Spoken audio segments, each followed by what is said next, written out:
بھائی مجھے بتا مدینے کا بازار کدھر ہے؟ انہوں نے بتایا، چلے گئے، جا کر محنت کی، گھی کا کاروبار کیا، اللہ نے اتنا عطا کیا کہ انہوں نے سونا لے لیا۔ سونا جب دینے کے قابل ہو گئے نا حق مہر میں، ادھر سونے کے مالک بن گئے، ادھر انصاری عورت سے شادی کر لی، اور حق مہر میں انہوں نے سونے کے اس عورت کو باقاعدہ اس کی ڈلیاں دی۔ دیکھو جب لالچ نہیں نہ ہوتا پھر کون نوازتا ہے؟ اللہ۔ اللہ نوازتا ہے اپنی رحمت کے ساتھ۔ ہم یہاں لالچ کرتے ہیں، لے لو، یہ بھی لے لو، وہ بھی لے لو، ہتھیار لو، کیا ضرورت ہے، جیسے آتا ہے کیا دیکھنا، بس آنے دو۔ نہ میرے عزیزو، دینے والا بھی مخلص ہو اور لینے والا بھی لالچ نہ کرے تو اللہ اپنی رحمت سے نواز دیتا ہے۔ یہاں پر تو یہ ہے، اور دوسری طرف سیدنا یعقوب علیہ السلام کے بیٹے ہیں کتنے؟ 12۔ کتنے بیٹے ہیں؟ 12۔ سارے بھائی ہیں۔ ان کا ایک بھائی ہے جس کا نام ہے یوسف، چھوٹا بچہ ہے، بڑا خوبصورت ہے۔ یہ تو فطرت ہے نا، چھوٹے بچے سے ماں باپ کو زیادہ پیار ہوتا ہے، سارے گھر والوں کو پیار ہوتا ہے، وہ چھوٹا جو ہے تو وہاں بھی یہی تھا، ابا جی کو پیار تھا، محبت تھی۔ اب بھائیوں نے کہا یہ کیا بات ہے، یوسف سے ابا جی بڑی محبت کرتے ہیں اور ہمیں توجہ نہیں دیتے۔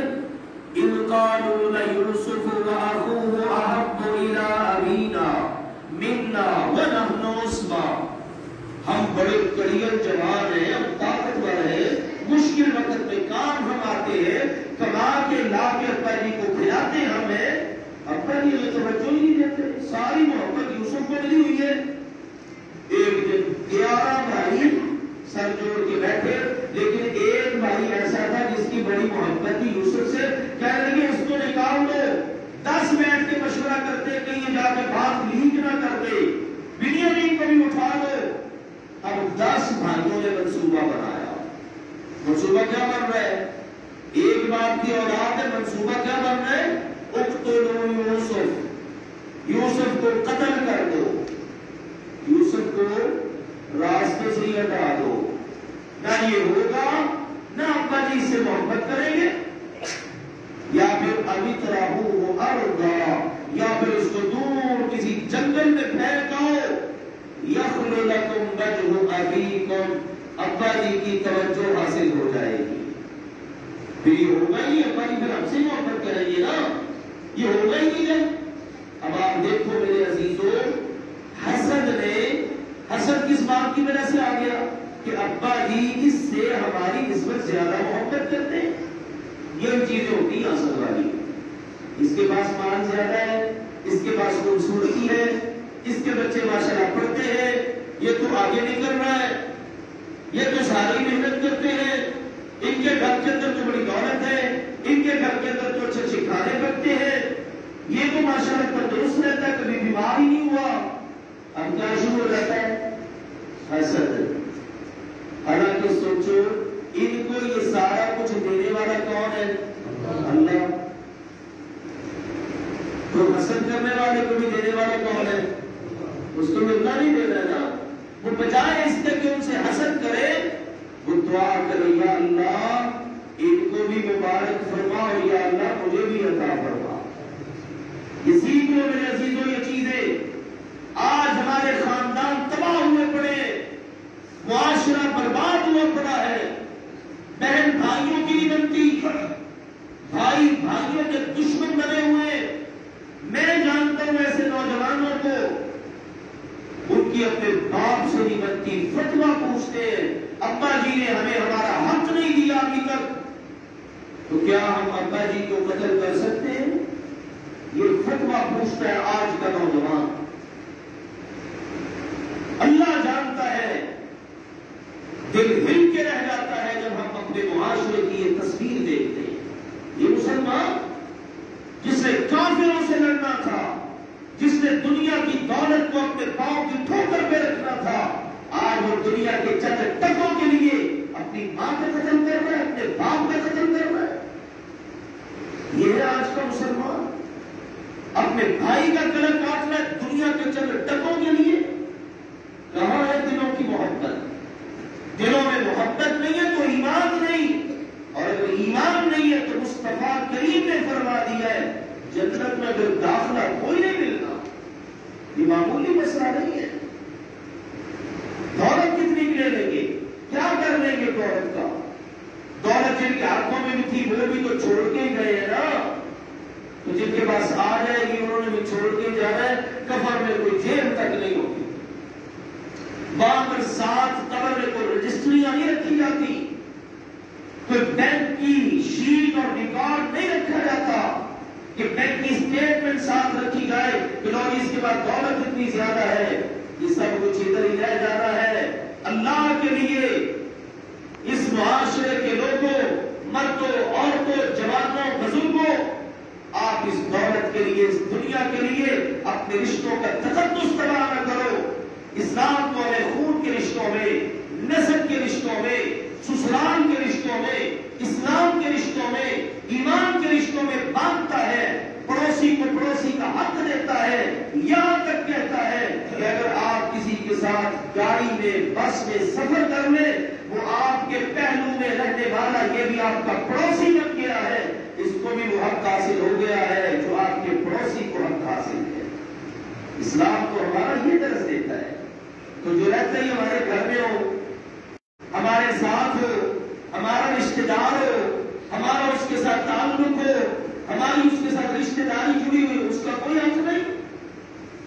اس لیے باتوں کو سمجھو۔ حسد نے آج بیڑا غرق کر رکھا ہے، جان لیجئے اور اللہ کے گھر میں بیٹھ کے پکا فیصلہ کیجئے انشاءاللہ آج کے بعد حسد نہیں کرنا۔ رشک کرو۔ رشک کیا ہے؟ رشک یہ ہے اللہ تم نے اس میرے بھائی کو دی ہے، اس کو دینے والا بھی تو ہے، میں بھی تیری بارگاہ میں ہاتھ اٹھاتا ہوں، اللہ مجھے بھی عطا فرما، اللہ اس کو بھی مبارک کر، مجھے بھی عطا کر۔ یہ رشک ہے۔ حسد کیا ہے؟ اندر ہی اندر چل رہا ہے، اس کو کیوں ملا ہوا ہے، اس کے بچے کیوں پڑھ رہے ہیں، اس کے پاس اتنے مرتبے زمین کیوں ہے، اس کی فصل اس بار اچھی کیوں ہو گئی ہے، اس کے پاس گاڑی کیوں ہے، اس کے پاس نہیں رہنی چاہیے۔ پھر کیا ہے؟ مجھے مل جائے، چلو مجھے ملتی ہے، نہ ملے پر اس کے پاس بھی نہ رہے۔ یہ کیا ہے؟ حسد۔ حسد کرنے والا بندوں کا بھی مجرم ہے اور اللہ کا بھی مجرم ہے، کیونکہ اللہ کی تقسیم میں راضی نہیں ہے۔ یہ تقسیم اللہ کی ہے، کسی کے بچوں کو ذہین بنا دے، کسی کے بچوں کو نہ بنائے، کسی کو دولت زیادہ دے دے، کسی کو تھوڑی دے دے، کسی کو خوبصورتی دے دے، کسی کو نہ دے۔ یہ سب کام کس کے ہیں؟ اللہ کے۔ حسد کرنے والا اللہ کی تقسیم میں بھی راضی نہیں ہے۔ نبی اکرم صلی اللہ علیہ وسلم نے فرمایا اگر رشک کرنا ہے نا تو دو قسم کے لوگوں پر کرو، ایک وہ عالم ہے، قرآن کا قاری ہے جو دن رات تبلیغ کر رہا ہے، قرآن سنا رہا ہے، ایک بندہ دیکھتا ہے اس کو قرآن نہیں آتا، علم نہیں ہے، وہ کہتا ہے کاش یا اللہ مجھے بھی تو ایسا علم دینا، مجھے بھی قرآن حفظ کروا دینا، میں بھی ایسے ہی کروں۔ حدیث پاک میں آتا ہے جتنا اس عالم کو اجر ملے گا نا اتنا ہی اس پر رشک کرنے والے کو بھی اللہ اجر دے گا، مفت میں اجر مل رہا ہے۔ سبحان اللہ، رشک کا اتنا فائدہ ہے۔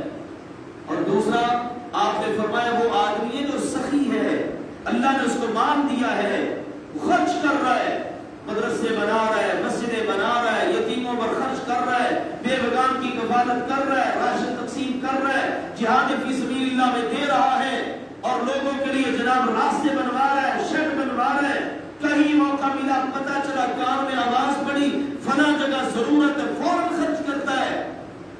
دیکھنے والے کے پاس مال نہیں ہے، وہ کہتا ہے کتنا خوش نصیب ہے اللہ، اگر تو مجھے بھی دینا تو میں بھی ایسے ہی خرچ کروں۔ فرمایا اس کو تو خرچ کرنے پر اجر مل رہا ہے، اس کو صرف نیت کرتے ہی اس کے برابر اجر مل جائے گا۔ یہ ہے رشک کا فائدہ۔ اور حسد کہا نبی پاک نے لا تحاسدوا، میری امت کے لوگوں حسد نہ کرنا۔ کیوں؟ ان الحسد یاکل الحسنات، کیونکہ حسد نیکیوں کو کھا جاتا ہے جیسے آگ لکڑیوں کو کھا جاتی ہے۔ نمازیں بھی پڑھ رہے ہیں، سنت رسول داڑھی بھی چہرے پر سجی ہوئی ہے. اب تو چلو لاک ڈاؤن ہے نا, اللہ کے گھر کے دروازے بند ہیں. یہ بھی ہماری بدقسمتی ہے. ہم گناہگار ہی اتنے ہو گئے کہ مالک نے آج اپنے گھر کے دروازے ہمارے لیے بند کر دیے. مسلمانوں, اللہ کے لیے سوچو. ہمارے گھر پہ کچھ چل کے آئے, ہم دروازہ نہ کھولے. کس کے لیے نہیں کھولتے؟ جس سے ہماری ان بن ہو, جس سے ہماری بنی ہو. اس کے لیے کیا ہوتا ہے؟ پہلے سے بیٹھے انتظار کر رہے ہوتے, یار اس میں آ رہا ہے تو سارے تیار ہو جاؤ. تو جس سے بنتی نہیں ہے اس کو کہتے ہیں میرے دروازے پہ نہ آئیں, میرے گھر آنے کی تجھے کوئی ضرورت نہیں. مسلمانوں, آج ہماری اپنے رب سے ان بن ہے. اس رب نے آج اپنے گھر کے دروازے بند کیے ہوئے ہیں. اور دیکھ لو, نہ عمرے کی سعادتیں نہ حج کی سعادتیں. استغفار کرنا چاہیے امت کو, اپنے رب کی بارگاہ میں گڑگڑانا چاہیے, اللہ تو اپنے گھر کے دروازے ہمارے لیے کھول دے. حج بھی کرتے ہیں, دیگر نیک کام بھی کرتے ہیں, لیکن دلوں میں حسد ہے. ایسا نہ ہو میرے عزیزوں, یہ سارے کام بھی کرتے جائیں, حسد کی ماچس ہاتھ میں پکڑی ہوئی ہے, ساتھ ساتھ نیکیوں کو آگ بھی لگاتے جائیں. بتاؤ کیا فائدہ ہے؟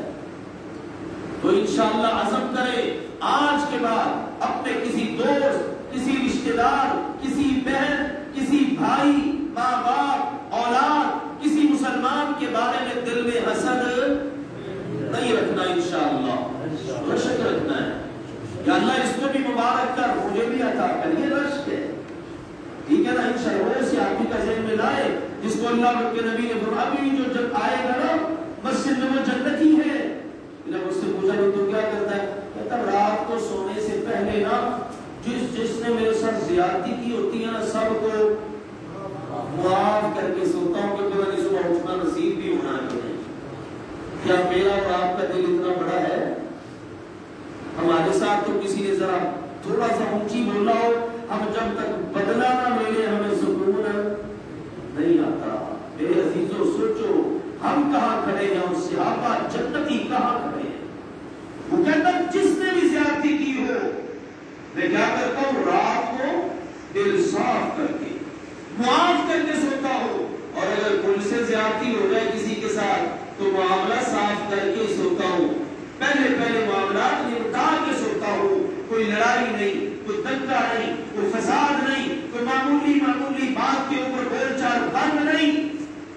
آج ہمارا تو یہی حال ہے نا, ذرا سی بات ہوگی بول چال بند. مرن جیل ختم, انا للہ و انا الیہ راجعون. یہ مسلمان ہے. تو دیکھو بھائیوں کا حسد اور کہاں اتر آئے, اس کو قتل کر دو, معصوم بچہ ہے. یوسف کہتے ہیں قتل کر دو. بھائیوں کا خون سفید ہو گیا. 12 مرتبہ واقع. آخر میں کیا ہوا؟ ماں باپ بھی آ گئے, 11 کے 11 بھائی بھی آ گئے. خواب کی تعبیر پوری ہو گئی. ابا جان امی جان تخت کے ساتھ بیٹھے یوسف علیہ السلام کے. اب یوسف علیہ السلام کیا کہتے ہیں؟